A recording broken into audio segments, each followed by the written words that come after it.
Hey everyone, this is Brian from the Tennis IQ podcast. Josh and I hope that you are enjoying the content and discussions that we put out week after week. If you'd like to support the podcast and help us to continue to produce quality episodes, please visit our Patreon page at patreon.com/tennisiqpodcast/membership. Currently, we have 3 tiers of support: the fan level at $3 per month, the supporter level at $7 per month, and the champion level at $20 per month. Benefits of joining the Tennis IQ podcast community include episode transcripts, participation in book club discussions, and access to monthly masterclasses with me and Josh. For more on these benefits of support, head on over to our Patreon page at patreon.com/tennisiqpodcast/membership. Thank you so much. And now, on to the show.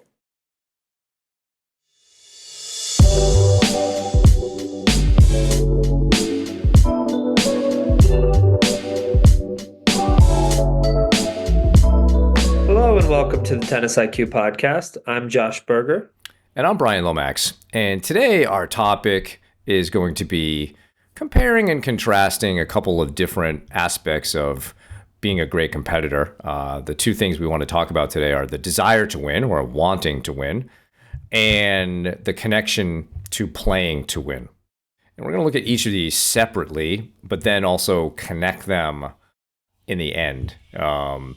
When we think about being a great competitor or what it means to be competitive, having a strong desire to win is certainly a part of that. So when we go out on the court, there has to be this notion of, yes, I want to win this match. And that gets challenged in various circumstances, and we'll go through that. And maybe that desire to win sometimes gets a little bit too big. Maybe we get a little too focused on winning. And so we wanted to understand what are the barriers to that. And then we also want to understand, what does it actually mean to play to win? Because we can have a strong desire to win, but we don't always play to win. And so we'll look at the challenges of that and actually what it means to play to win. So to begin, Josh, let's get your thoughts on the desire to win, what you feel its role is in being competitive, and perhaps some of the challenges that maybe strike someone, maybe that process of fighting and wanting to win. What are some of the challenges that you see with that? Yeah, so I think when I start to think about these two concepts, the desire to win, I think is, generally for competitor, for people that take part in sports is pretty universal, right? I think generally when people play a sport, they want to win. They have this desire to win. But I think the issue, they have this desire to win. They have this desire to be successful. And I think oftentimes we think of success as, in those terms, or in terms of winning.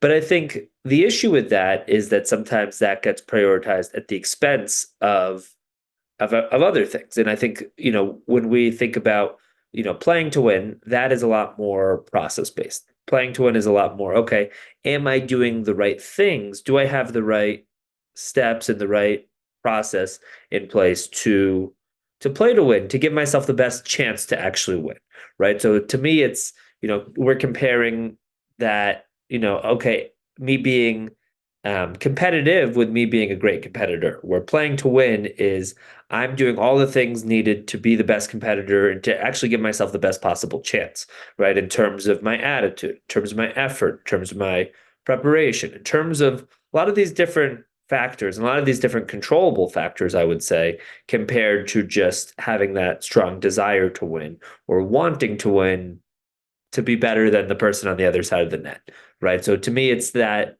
difference between, am I doing all of the things needed to give myself the best possible chance versus am I prioritizing that desire to win or feeling like I have to win, I need to win, and maybe the pressures associated with that. Yeah. So I think I agree that wanting to win is sort of like an antecedent to the whole process. If we were to draw, say, like a concept map of winning a tennis match or being competitive, desire to win would be kind of closer to the top because it's a necessary thing to be there. And then Then it comes down to how it gets translated into specific actions. And there are, of course, different circumstances in a match that can affect it. It might be affected by how you're playing that particular day. Could be affected by your opponent's behavior, maybe their level of play, or even just their level. You may go into a match not believing you can win. Therefore, parts of the desire to win maybe goes down. Maybe it's more of just a let's just see how good I can do kind of thing. And that's not so bad all the time. So I think it's a nice high level thing that we need. And then again, it's about translating that into action. As you just said, sometimes the focus gets a little bit too much on the win part, which can lead to expectations of how you're performing, how you're playing, or how you need to play. Maybe you need to win this match based on, again, who you're playing. If you're playing someone who is perhaps not as good, or you are supposedly supposed to beat this person, that can affect perhaps the desire to win for certain players. And when I think desire to win is affected negatively, Josh, I think we start getting into what we would call maybe the tanking response, which when we use that word, it's very kind of the extreme. But to me, tanking is the response itself is more like when effort level goes down. Maybe we start trying to protect our self-esteem more based on this performance. Maybe we're setting ourselves up for some excuses that we can use when we come off the court to explain what happened. So in that regard, desire to win might go down. So yeah, I think this is an important piece, and to understand that. And pressure and expectations can be a barrier for some. For others, desire to win might always be there, no matter what's going on. You mentioned with yourself, Josh, that when you've been down in matches, your desire to win is not affected. You continue to fight and make the opponent win the match to finish you off. Others, that doesn't always happen. They may just continue to do what they're doing. They're not tanking severely, but they're also not really trying to solve problems or whatever. They're kind of just going through the motions and they finish the match. So I think, cultivating a strong desire to win is important. Another situation I see this with, Josh, is, and I think this is a barrier that all of us go through, is let's say you're playing someone who is perhaps considered to be a bit better than you. And on this particular day, you're playing well. And let's say you get to 4-all in a set with that player. Sometimes you get satisfied with that. And so the desire to win actually goes down. Now you're thinking about, hey, 6-4, that sounds respectable. And your opponent isn't thinking about 6 games, isn't thinking about 4 games being great. They're trying to get to 6. You kind of satisfied with 4, so invariably the end of the set will be 6-4. Right. And so that's a common barrier, is recognizing that, hey, it's 4-all. Let's not be satisfied. Let's continue the fight, and let's be brave enough to see, if I put myself on the line, what could happen in that situation. So I think that desire to win is something we want to cultivate with players, and playing to win is a way to do it. But desire to win, I think, is really important for us to not just assume we have it, because we both just pointed out cases in which it kind of goes away. So any thoughts on how to help players make sure they've got that desire to win regardless of situation? Yeah, I think when it comes to that desire to win, and I agree that it's an important piece, but I think we need to dig into why.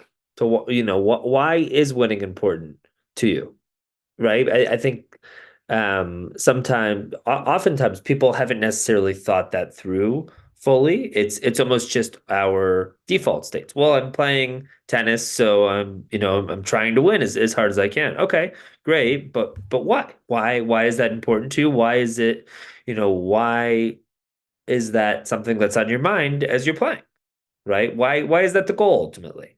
And that may sound very basic, right? We're as athletes, I think we're trained in a certain way that we want to win. We're trying to do whatever we can to win.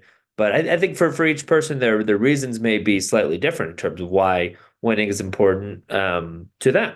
So I think starting there can be really important. And then I think there's different types of mindsets that we can start to think about when it comes to this concept as well. I mean, I think back to one of our earlier episodes with Will Beauregard, where he was talking about how he was playing in different types of professional tournaments, challenger tournaments, futures tournaments, and how his wife actually made a comment to him that he was very competitive, but not necessarily a great competitor. Really meaning that he had that strong desire to win. He would think about winning. He'd be at he'd be in matches or at practice or at his hotel, and he'd be, thinking about how badly he wanted it, but wasn't, I think that the point of his story was that, at that moment wasn't necessarily doing all of the things necessary to be the best possible competitor, and I think everybody can really ask themselves that, okay, if I have that desire to win, which as we've talked about is an essential piece, am I doing all of the things needed to be the best possible competitor? Am I playing to win in terms of what I'm doing once I get on court, what I'm doing before I step on court, and the preparation piece and the training that goes into a performance beforehand? And I think there are different perspectives we can start to think about as well. I mean, I think with the playing to win sort of perspective, definitely more process based. I think it's a lot more about competing and trying to learn from every situation that you have when you're out there on the court. I know we had another episode where we talked to Christina Rolo and Dave DeHaan, and Christina introduced this idea of everything is practice, an idea that she's used with different ATP players.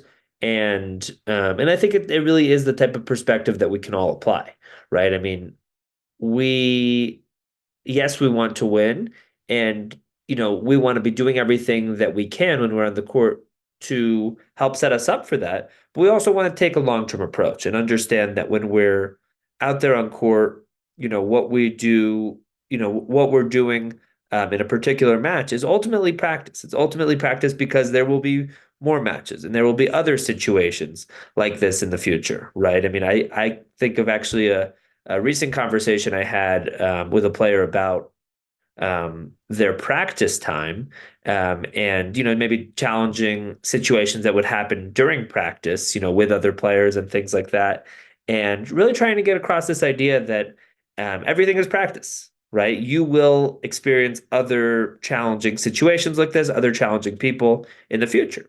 So can we sort of broaden that perspective and understand that how we handle each situation is ultimately practice, can ultimately be helpful for how we handle similar type situations in the future, right? If an opponent is making bad line calls, how we handle that this time is great practice for the next time around. It'll be frustrating. It may not feel fair. May bring up other negative emotions, but that's practice for next time around. If you're playing a certain playing style, a player who has a certain playing style that you don't love playing against, okay, can we try to embrace that by understanding that that's practice because you will face other people with that same playing style in the future? So I think that everything is practice mentality or mindset can absolutely apply here, and I think that really relates to playing to win because it's, can we be in a place where we're trying to do everything that we can to win, right? We're focusing on our process, we're focusing on our how, and trying to do everything possible. But ultimately, once the day is over, once the match is over, we're learning from it, we're regrouping, we're reflecting on it, and we're understanding that this is one piece of the puzzle and that this is ultimately practice for future matches and future situations as well. So let's circle back a little bit because you asked the question about why. Okay. Why do you want to play to win? Or why do you have this strong desire to win? And I think just to kind of tie this up really neatly is you're talking about everything is practice. Okay, why? We have discussed many times about what is your purpose, the why. And we have proposed as kind of a starter purpose that the why can be to become the best player you can become. And if that can be your overarching goal or reason for playing, well, that's why you want to win. That's why you have to have strong desire to win. Because if it's about, the other aspects of being a competitive player are learning, seeing this whole thing as a process of learning, and then also enjoying competing, having a strong desire to win and playing to win leads to more learning, leads to more enjoyment. So if you have this overarching purpose of, I do want to become the best player I can become, then this process becomes a little bit easier to kind of interpret and put into action. Yes, it's important for me to have a desire to win because it will help me to learn. And it's obviously more enjoyable when you're playing to be trying rather than to not be. And it's, so once you have your purpose and you can see everything as practice, it's about making that connection between the desire and how to do it. And one challenging aspect of when you don't have these concepts in mind is the difference between playing not to lose and playing to win. Because many of us do have a strong desire to win, but how it gets translated in a match is not always the right way. So, for example, the player who is trying to close out a set and begins to change how they play because they're protecting their lead, that's not playing to win anymore. That's playing, not to lose. And everybody's, I think, felt that. I think that is also a very natural stage, and you may always feel it at some point, is when you're up and you're trying to finish the match. One of the major challenges of being a great tennis player is finishing matches. You may feel this sense of playing not to lose. And we were talking earlier, you see this in other sports, team sports, where one team has a lead and they sort of go into a shell. They start avoiding mistakes rather than continuing to do what they did. So when I think of playing to win, Josh, I agree. It's a complete process-oriented thing. Everything is practice is a great way to kind of free you up to do it. But it's playing with positive intent. It's continuing to hit your shots the way you want to. It's continuing to do the things that your coach has asked you to do or your mental coach has asked you to do. It's really doing the right thing, having the courage to play the right way, to use your discipline out there. Where playing not to lose tends to look like you're being tentative and conservative. And the result is that, the quality of the pace and the spin of your ball drops. And now your ball may be falling shorter in the court. It's not as heavy. Maybe everything is kind of in the middle, thus allowing your opponent to play better in that moment. So I think there's a key connection between, yes, I have a strong desire to win. Do I know how to translate that into playing to win? And as you said, a key mindset for that can be everything's practice, man. There's nothing really truly terrible is going to happen here. Other than maybe you don't learn as much as you could because you didn't actually play to win. You just sort of prevented losing. So the difficult part is, can you do all these right things regardless of the score? And that's the challenge. It might be easy to do it first few games or middle of the set, harder to do it at the end of the set or end of a match, or, obviously everybody's different, but can you notice how you're translating your strong desire to win into actual action? And is it positive strides toward the result? Totally.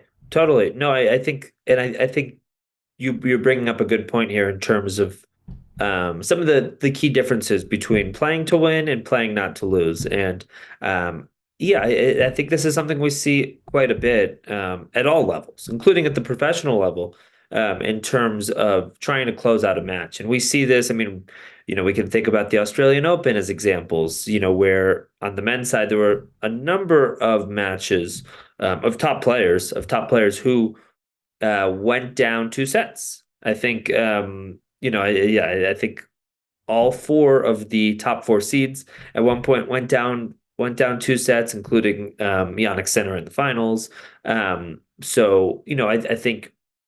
I think it demonstrates a couple different things, but I think one of those things that it demonstrates, because we also saw players coming back from 2 sets down, and on the women's side we saw different comebacks as well. But I think it shows that for everybody, it's hard to close out these matches, and I think there's a number of reasons why. I mean, I think it's generally, I think that there's often at least two different factors at play, right? The player who's winning often has a lot more nerves, often is in that sort of loss aversion state of mind where, they may have already taken that win almost for granted, right? So they're assuming they're going to win. They're up 5-2 or they're up 5-4 in the set or whatever it may be. And they think, okay, I've got this. And so they almost have assumed that they're going to win the set, and in a certain way they have nothing to gain. Where the other player is down and losing, and in a certain way has nothing to lose, and oftentimes loosens up in that moment and starts maybe going for their shots more, starts playing better, starts feeling more relaxed. And it's this interesting dynamic that often happens where one player is tightening up, one player is playing not to lose, and the other player is playing a lot more so to win and playing in a more relaxed and free way. So I think there's different dynamics like that at play. But I think for most people, that sort of playing not to lose, I think that looks a lot more so like them stopping, not going for their shots, maybe not finishing their stroke, not doing the types of things that got them into that position in the first place. And I agree that probably everybody's been there. I know I have certainly been there. I think for me, when I'm playing not to lose, I'm more so, yeah, I'm not really taking many risks. I'm not finishing my strokes in the way that I like. I often am not breathing the way that I want to. I think there's often a connection to my footwork as well. I think my footwork tends to really slow down. I think I'm a lot more tentative in those moments rather than being aggressive with my strokes, being aggressive with my footwork as well, taking extra steps. So no, I think what can happen in those moments is when a player is ahead, in a certain way, their desire to win decreases because it's almost taken for granted. And it's assumed that, okay, I should be winning. I'm supposed to win. I have to win this match. And that's taken for granted, or that's kind of assumed at that time rather than maintaining that strong desire and doing the types of things that are needed. I mean, I think, to me, the way that I see it is when a player is in that position, can we really be as aware as possible? Can we be aware of why we're in that position in the first place? Can we be aware of what our opponent's weaknesses are that we can continue to target? Can we be aware of what's been working throughout this match? So really trying to be aware, really trying to take a calm, disciplined, methodical approach to each point, to what our strategy is going to look like, to what we're doing, with our footwork and some of these different pieces.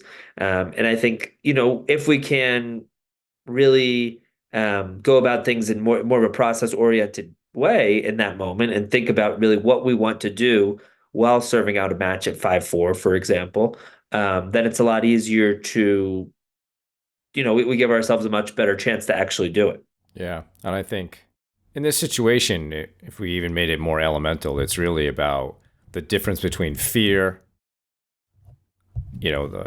what you have to lose, and can we shift that to an excitement?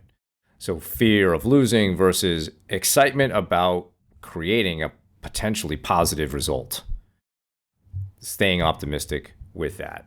And when we start to feel that fear, or we notice that we're not playing great anymore, or getting tentative, or this could happen at any point in the match, it's really important to go back to your process, to go back to your routines, go back to your discipline. You know, Brian Johnson, who has the site Heroic, people may know him also through his Philosopher's Notes, talks about like the worse you feel, the more you have to commit to your protocol. So what I think that means from a tennis player perspective is sort of the worse you're playing, the worse you're feeling, maybe the worse you're doing on the scoreboard, the more you have to commit to your process, to doing the right things, to sticking to your routine, to sticking to your disciplined way of playing, going back to all of that and trust it. This is what has made you successful in the past. Let's continue to get really good at those things. But that's very hard because we're distracted by other things that take us out of our process, take us out of our protocol. And if we can get more excited about what we're trying to do, bring it back to everything is practice. We're learning, we're improving. Can we have a different perspective? Instead of worrying about protecting our lead, can we be more concerned with building the lead? That's something that very famous wrestler Dan Gable always used to talk about. You know, whenever he was wrestling, it was always about building the lead, building it up. He was never concerned with protecting his lead. He, in fact, hated coasting as a wrestler. He thought that was like something no wrestler should ever do. They should always. Wasn't that when his one loss? One Wasn't that loss when he was a little coasted? bit, yeah, maybe he got a little reckless on that. But he only had one loss. He was like 155 and 1. and he won the gold medal in 1972 without even having a point scored against him. And, you know, so part of that is, hey, maybe the best defense is a great offense for him. And he learned from that one loss about that. Maybe he was over aggressive on this particular opponent. But that might be a good way to look at it for a tennis player. Let's not worry about protecting the lead. Let's build this lead. Let's get excited about that. So the more we can look at shifting fear to excitement, then I think it becomes easier to bring in play to win. Play to win becomes easier when you're excited to play, more so than when you're fearing a potential negative result. Totally. I think that's the challenge or threat. You know, I think that relates to the challenge or threat mindset. Yeah, You exactly. know, am I able to view this as a challenge or as an opportunity in front of me? Or am I thinking about it as a threat and what I could potentially lose from that situation? And I think when a player is trying to close out the match, you know, we want to get into that challenge mindset where it's like, okay, if everything is practice, this is a great opportunity for me to practice that skill of closing out a match. And then if I'm focused on that rather than I need to win this match, then I can focus on the how. I can focus on my process. I can focus on those tools that I need to do that, right? Okay, what do I want my routine to look like between every point? How do I want to be breathing? What do I want my strategy piece to look like? What is my overarching, I guess, mentality of, you know, of how I want to play each point in terms of how aggressive I want to play and that sort of thing. But I think if we can get into that, you know, viewing it as a challenge or opportunity rather than a threat and something potentially being taken away from me, I think it's a lot easier to play in the way that people generally want to, you know, by going for their shots, by, you know, not being so focused on the score in those moments and more so just focusing on playing in the right way. Yeah. So I think just to maybe summarize and wrap it up, Josh, you know, having a strong desire to win obviously it's a primary piece of this. It's an antecedent to everything else. You need that. And then the trick is to translate that into positive behaviors on the court that are actually in the service of creating a positive result and knowing that, hey, there are some challenges on that. So if we can always maintain that strong desire to win and we always behave in such ways that show that's true for us and we play to win. So I think really, you know, good discussion. We'd love to hear if all of you have any questions on this particular topic, because it is important. And I think it often, you know, we both see it as a challenge for everybody we work with. And it's not easy. We see it at the pro level. And so the more that you can be working on this, understanding that connection between the two is super important to all of you becoming the best players that you can become. So that's our show for today. Thank you for listening. For more on today's episode, please check out the show notes. If you have any feedback or questions for the two of us, please email us at tennisiqpodcast@gmail.com. Also, if you are enjoying the content that Josh and I discuss on the show, please rate and review the podcast so other tennis enthusiasts can find it more easily. Additionally, to be notified of new episodes, please subscribe to the show on your podcast platform of choice, including YouTube. You can also check us out on Instagram.